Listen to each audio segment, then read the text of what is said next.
Yeah, pretty much everybody eats bread. Welcome to the post-draft, post-free agency, AFC West Power Rankings episode. Today, I, Brandon Perna, want to take an unbiased look at the most disgustingly stacked division on earth and decipher which team will finish on top this coming season.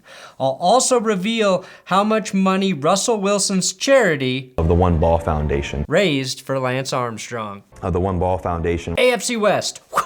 Let's look.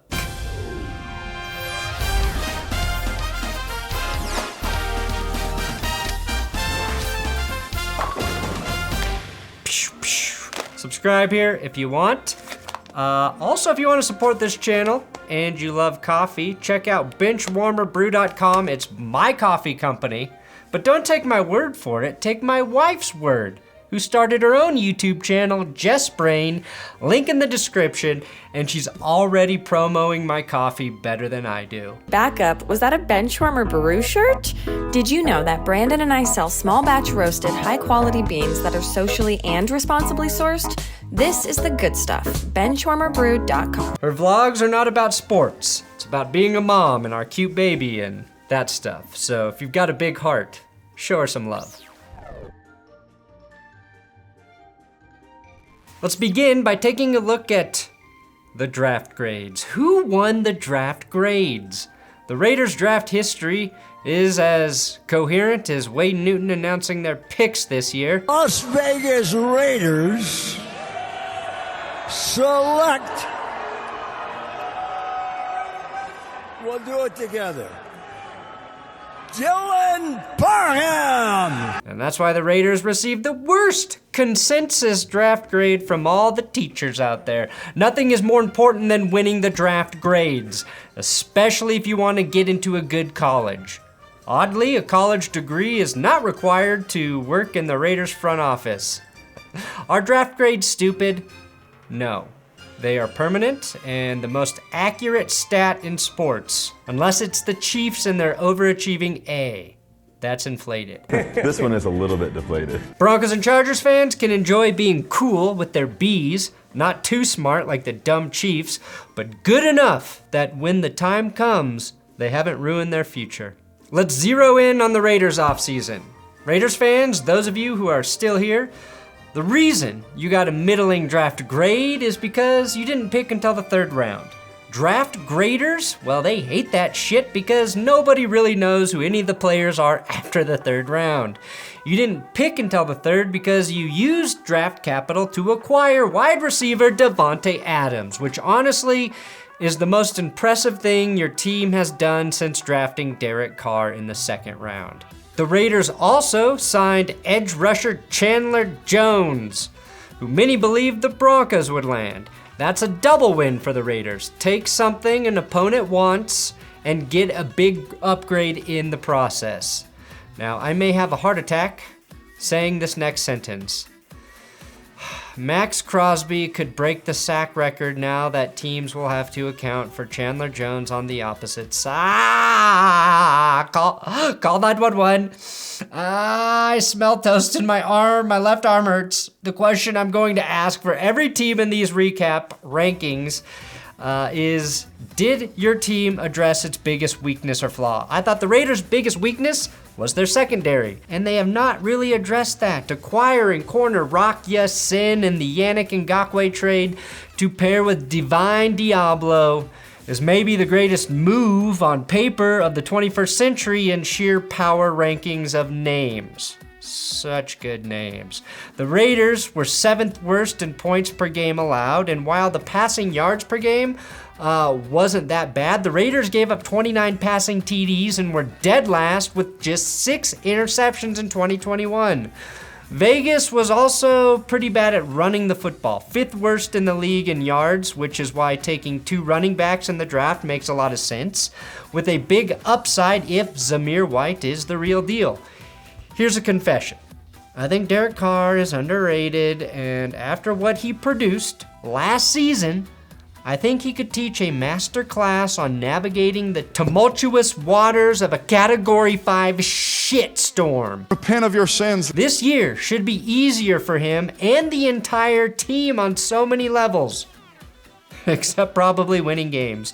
The huge question mark is Josh McDaniels. This is a coach who, before Urban Meyer, was seen as the biggest disaster in the NFL alongside Bobby Petrino in the late 2000s. Everyone expects that the passage of time has made him a better head coach, a better person.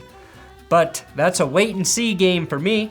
Someone who suffered through his short tenure with the Broncos. Then we've got the Chargers, the real winner of the Khalil Mack trade. Now the Chargers did not really address their biggest weakness last year, which was stopping the run.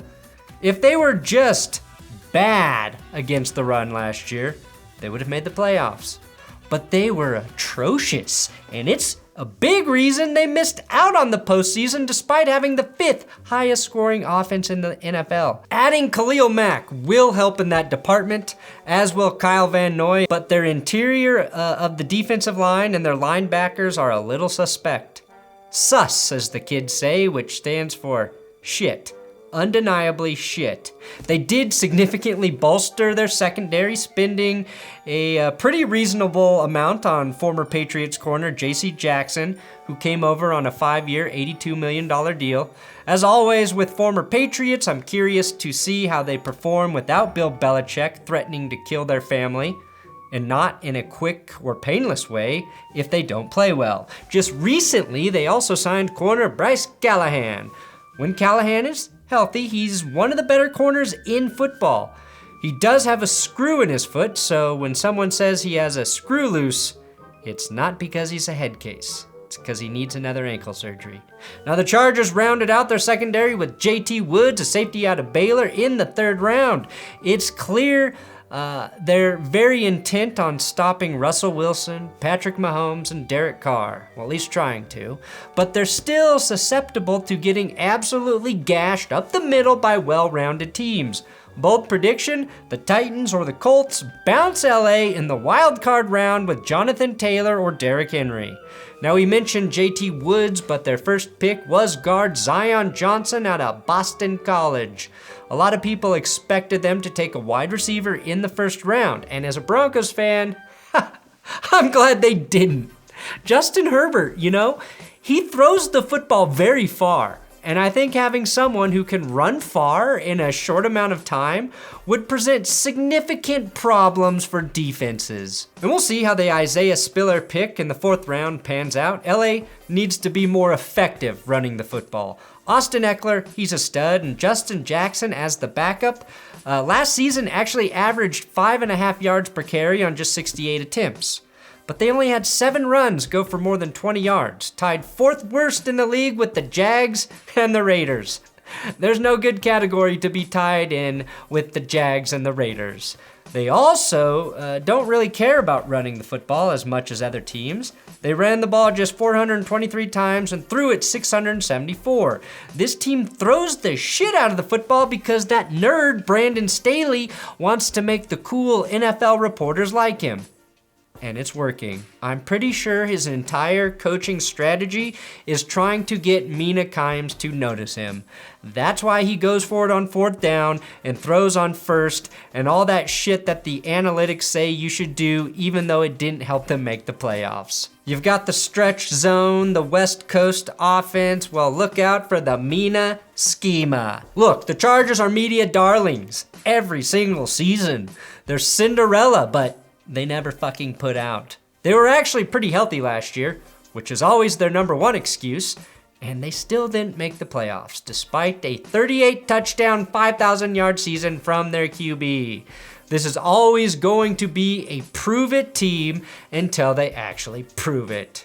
The Kansas City Chiefs, what do they do? Well, if you're talking about the Chiefs offseason, you have to start with the loss of Tyreek Hill. Yes! The last time I was that excited for a non-Broncos trade was when the Raiders got rid of Khalil Mack and Amari Cooper. And I think this is better for the rest of the AFC West. I do expect Tyreek Hill to join the Raiders in 5 years so they can justify Derek Carr's 4th extension, and possibly sooner if they figure out the technology to reanimate Al Davis, which is actually priority number 1 in Las Vegas.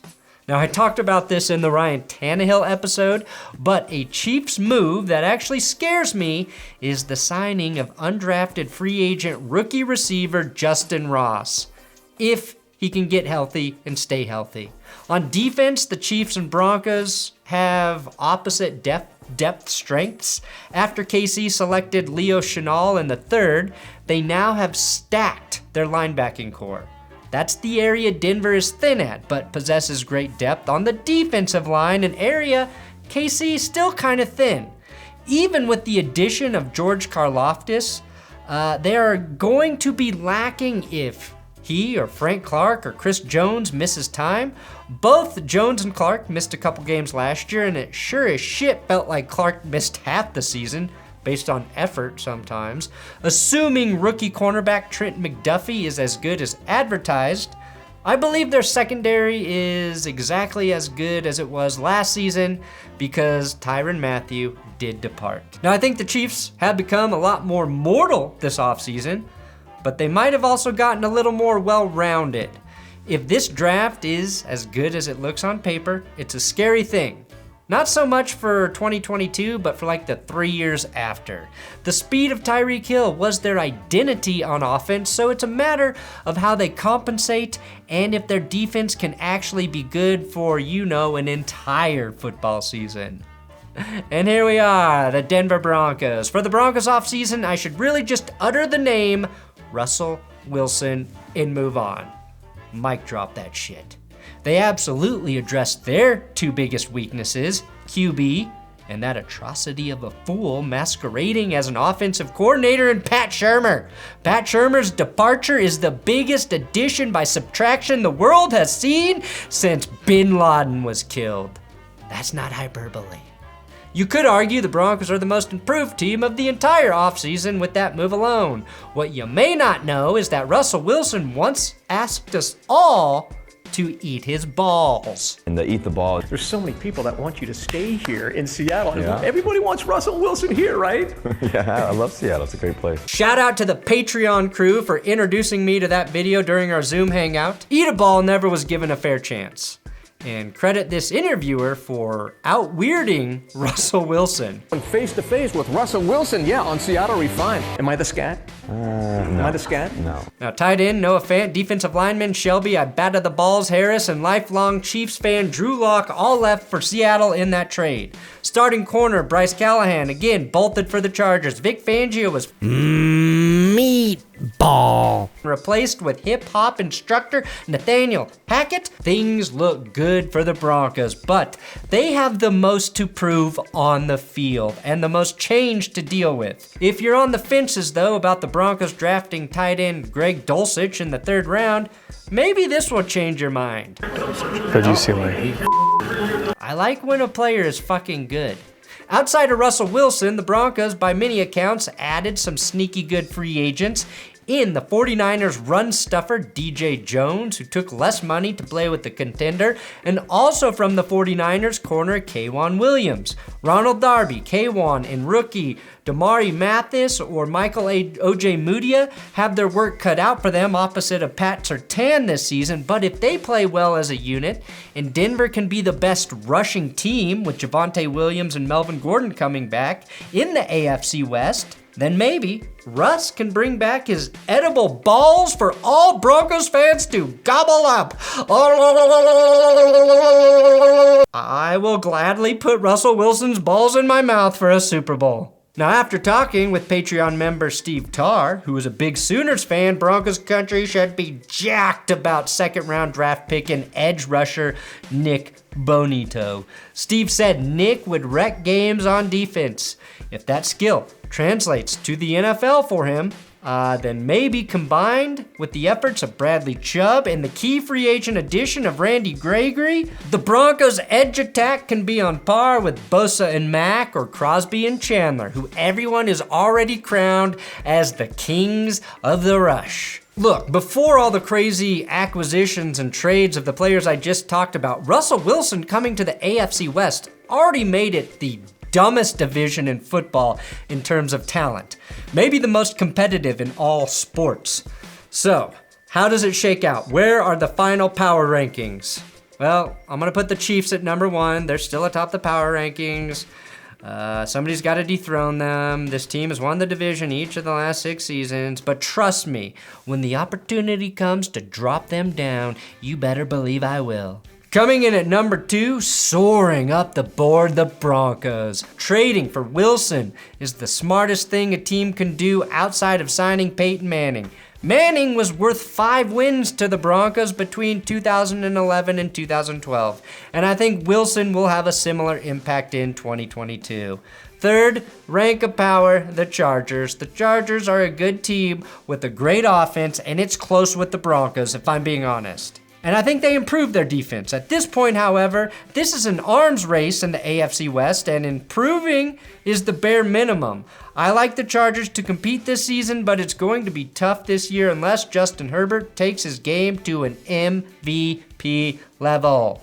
And the Raiders, bottom, power ranked at 4. Not enough people are talking about the fact that firing Rich Bisaccia in favor of Josh McDaniels is a risky move. Bisaccia navigated that team through hell and back, deserved another shot at the job.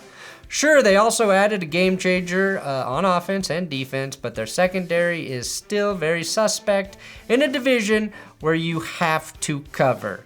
It is not optional. Not to mention the Raiders literally just fired their president and they gave no reason. Safe to say, this team is still very dysfunctional. And it's bread. Thanks for watching That's Good Sports. Please subscribe here. Check out the video on the screen right now. And don't forget to show my wife some love by giving her channel a sub. Link in the description. Jess Brain.